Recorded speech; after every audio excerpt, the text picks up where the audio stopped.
नमस्कार मित्रांनो, मी आहे तुमचा मित्र चोकोंद पोटोबा. पुन्हा एक नवीन व्हिडिओ घेऊन आलेलो मित्रांनो. तर आजच्या व्हिडिओमध्ये आपण बघणार आहे कोल्हापुरी स्टाईलचा उकडलेला लाल मिरचीचा ठेचा, की जो ठेचा खाल्ल्यावर तुम्हाला एक भाकरी नक्कीच जास्त जाणार आहे. तर अशी युनिक रेसिपी तुम्हाला मित्रांनो नक्की आवडेल मित्रांनो. तर व्हिडिओ शेवटपर्यंत बघा. नमस्कार मित्रांनो, मी आहे तुमचा मित्र चोकोंद पोटोबा. आज पुन्हा एक विशेष व्हिडिओ घेऊन आलेलो मित्रांनो, खास तुमच्यासाठी. तर आज आपण काय करणार मित्रांनो माहितीये का, आज कोल्हापुरी स्टाईल मध्ये ना आपण आहे ना ओल्या लाल मिरचीचा उकडून ठेचा बनवणार मित्रांनो. तर उकडल्यामुळे काय होतं मित्रांनो, ज्यांना पचनाचे त्रास आहेत ना त्यांना पण हा ठेचा पचून जातो. तर जास्त करून लोक काय करतात, भाजलेला मिरचीचा ठेचा करतात, पण तो काय सगळ्यांनाच पचत नाही. तर आपण आजचा जो ठेचा करणार ना सगळ्यांना पचणार आहे आणि खायला एकदम चटपटीत लागणार आहे मित्रांनो. तर व्हिडिओ शेवटपर्यंत बघा. तर ह्या प्रकारचा ठेचा तुम्ही खाल्ला तर तुम्ही नक्कीच एक भाकरी जास्त खातात. तर आपण लागणारे साहित्य बघून घेऊ. तर मित्रांनो आता आपण ठेचा बनवण्यासाठी ना ह्या लाल मिरच्या घेतलेल्या आहेत मित्रांनो. ह्या ओल्या लाल मिरच्या आहेत, आपण आहे ना हे वजनी प्रमाणे आपण पावशेर घेतलेले आहे. तर पावशेर साठीच लागणार आपण बाकीचं साहित्य बघून घेऊ. तर मित्रांनो आपल्याला काय 2 चमचे तेल लागणार आहे, त्याचबरोबर 1 चमचा जिरे मोहरी लागणार आहे आणि साधारण अर्धा चमचा आपल्याला मेथीचे दाणे लागणार आहे. तर मेथीच्या दाण्यामुळे काय होतं, आपला जो खरडा आहे ना, खरडा किंवा आपण ठेचा म्हणतो त्याला, एकदम छान लागतो. त्याचबरोबर 1 चमचा आहे ना आपल्याला लसूणची पेस्ट लागणार आहे. आपल्याला चवीनुसार हिंग लागणार आहे, चवीनुसार हळद लागणार आहे, चवीनुसार मीठ आणि आपल्या रेसिपीचं सगळ्यात महत्वाची गोष्ट आहे लिंबाचा रस. हा 2 लिंबाचा रस आहे आणि साधारण ह्या आकाराचा आपण काय केलेलं आहे, गुळाचा खडा घेतलेला आहे. त्यामुळे आपला जो ठेचा ना चवीला एकदम चटपटीत लागतो मित्रांनो. तर एवढ्याच साहित्यापासून आपण आता खरडा बनवूया. तर आपण मित्रांनो आता रेसिपी बनवायला चालू करूया. तर सर्वप्रथम काय करायचं मित्रांनो, आपल्याला लाल मिरच्या शिजवून घ्यायचे आहेत. तर आपल्याला काय करायचं, शिजवताना याच्या देठ काढायचे नाहीत. तर आपण याचे देठ काढून आपण शिजवले ना तर ह्याच्यामध्ये पाणी जाणार आणि आपली ना मिरचीची टेस्ट खराब होणार.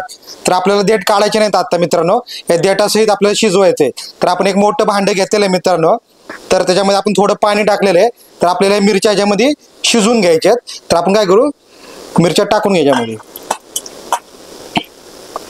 आणि मित्रांनो ह्या मिरच्या ना साधारण पूर्णपणे पाण्यात बुडतील एवढं पाणी आपण टाकून घ्यायचं. मित्रांनो पाहू शकता, आपण या मिरच्या ना साधारण पूर्णपणे पाण्यात बुडतील एवढं पाणी घेतलेलं आहे. तर साधारण 5 मिनिटांमध्ये आपल्या मिरच्या उकडून जातील. तर आपण काय करूया, आता उकडत आपण ह्याच्यावर झाकण ठेवून, हे झाकण लावून 5 मिनिटात शिजतील या हिशोबाने आपण हे झाकण लावून ठेवून देऊ आणि 5 मिनिटांनी चेक करू. मित्रांनो आता 5 मिनिटं झालेली आहेत. तर आता आपल्या मिरच्या शिजल्यात का एकदा आपण बघून घेऊ. तर पाहू शकतो मित्रांनो, तर आपल्या मिरच्या ना अशा टम फुगलेल्या आहेत पाण्यामध्ये. तर आता हे मित्रांनो बऱ्यापैकी शिजलेले आहेत. तर आता आपण काय करू, चाळणीच्या साहाय्याने पाणी आणि मिरच्या वेगळ्या करून घेऊ. तर मित्रांनो आता काय करूया, आपण पाणी आणि मिरची ना वेगळं करून घेऊया चाळणीच्या साहाय्याने. तर मित्रांनो आपण या चाळणीच्या साहाय्याने ना पूर्ण यातलं पाणी काढून घ्यायचं मित्रांनो. तर असं थोडंसं हलवून आहे ना असं पूर्णपणे यातलं पाण्याचं पूर्ण नितळून घ्यायचं मित्रांनो. तर आपल्या मिरच्या ना पूर्णपणे शिजल्या आहेत मित्रांनो. तर ह्या स्टेजला काय करायचंय, आपण ह्या पद्धतीने ना अशी देठ काढून घ्यायची मित्रांनो. बघा अशी देठ काढायची सगळ्यांचे. तर मित्रांनो आपण सगळ्या मिरचीचे देठ काढून झालेले आहेत, आपल्या मिरच्या पण छान शिजलेल्या आहेत. तर आता काय करायचंय मित्रांनो, याच्या ना आपण असे छोटे छोटे असे तुकडे करून घ्यायचे. आपण पोह्याला वगैरे करतो ना त्या पद्धतीचे तुकडे करून घ्यायचे. मित्रांनो अशा प्रकारे ना आपण मिरच्या अशा कट करून घेतल्या तुकड्या तुकड्यामध्ये, तुम्ही पाहू शकता. तर आता आपण काय करायचंय, आपला लिंबाचा रस आणि गुळ आपल्याला त्याचं एकत्र मिश्रण करायचंय आणि ह्याच्यामध्ये टाकून आहे ना थोडं 5 मिनिटं मुरत ठेवायचंय. तर आता आपण काय करूया, लिंबाचा रस आणि गुळ मिक्स करून घेऊ. तर मित्रांनो आता आपल्याला काय करायचंय, तर आपल्या सगळ्या मिरच्या चिरून झालेल्या आहेत. तर आपल्या ही महत्वाची स्टेप आहे. तर आपण 2 चमच्याचा 2 लिंबांचा ना रस घेतलेला आहे आणि एवढा आपण गुळाचा खडा घेतलेला आहे.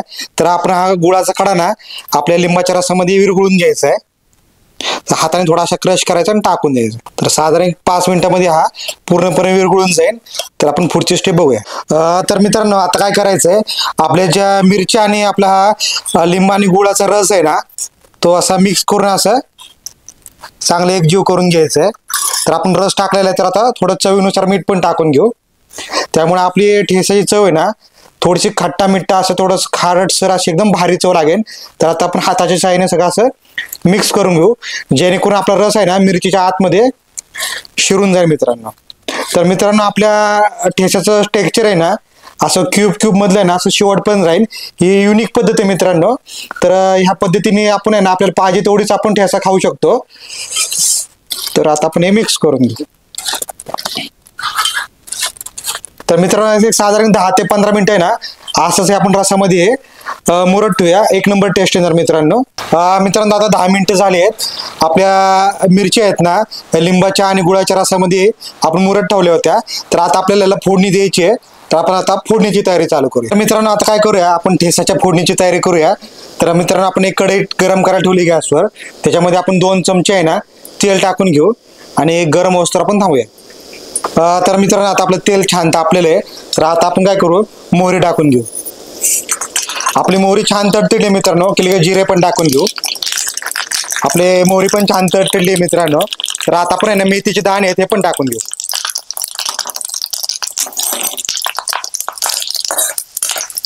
मित्रांनो आपले मेथीचे दाणे छान आहे ना भाजलेले आहेत. तर आता आपण त्याच्यामध्ये ना आपण हे लसूणची पेस्ट घेतलेली एक चमचा ती टाकून घेऊ. आणि आपल्या लसूणचा ना कच्चापणा जास्तवर चांगलं तेलामध्ये भाजून घेऊ. साधारण लालसर कलर असतो. त्यामुळे आपल्या ठेसाला ना एकदम भारी चव येईल मित्रांनो. आता आपला लसूण आहे ना चांगला लालसर होत आलेला आहे मित्रांनो. तर याच्यामध्ये काय करायचं मित्रांनो आता आपण आहे ना साधारण एक चिमूटभर आहे ना हिंग टाकून घ्यायचं. हिंग टाकल्याने ना आपल्या ठेसाला एकदम भारी टेस्ट येते मित्रांनो. तर त्याचबरोबर आता आपण आहे ना अर्धा चमचा हळद पण टाकून घेऊ. आपण जे मिरच्याचे क्यूब करून ठेवलेत ना ते टाकून घेऊ.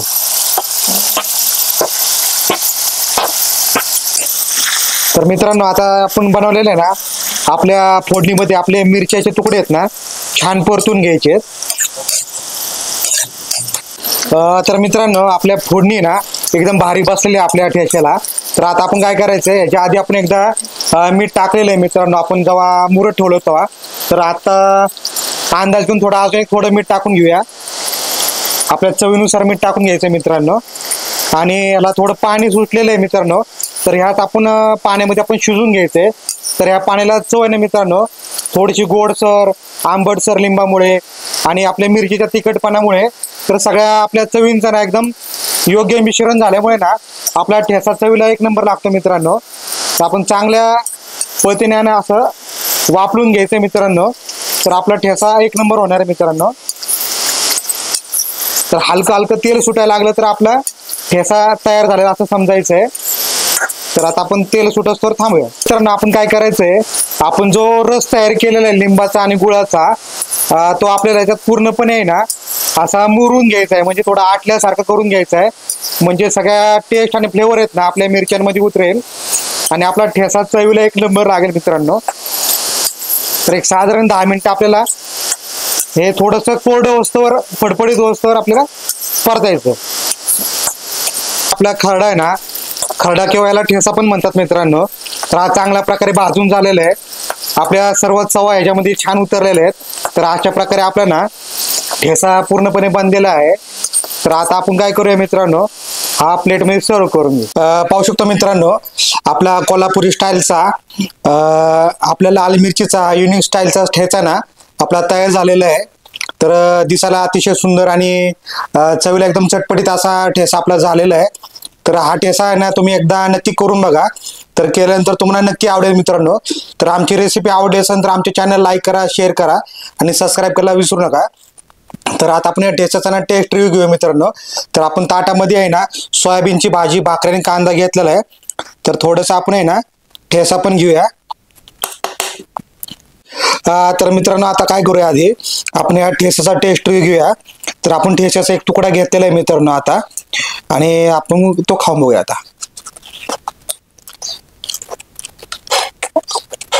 तर मित्रांनो चवीला एकदम जबरदस्त लागत आहे. चवीला असं थोडंसं आहे ना आंबट तिखट गोड अशा पद्धतीचं लागत आहे. त्यामुळे कोणत्याही वयोगटातली माणसं खाऊ शकतात. अगदी वयस्कर किंवा लहान मुलंही खाऊ शकतात. तर एक नंबर झालेलं आहे मित्रांनो. तर थोडा आपण कांदा पण खाऊया. तर आता भाकरीवर आपण खाऊन बघितलेलं मित्रांनो. तर आता आपण काय करूया नुसतं एक मिरचीचा ठेसा म्हणजे एक तुकडा खाऊन बघूया कसं वाटतंय.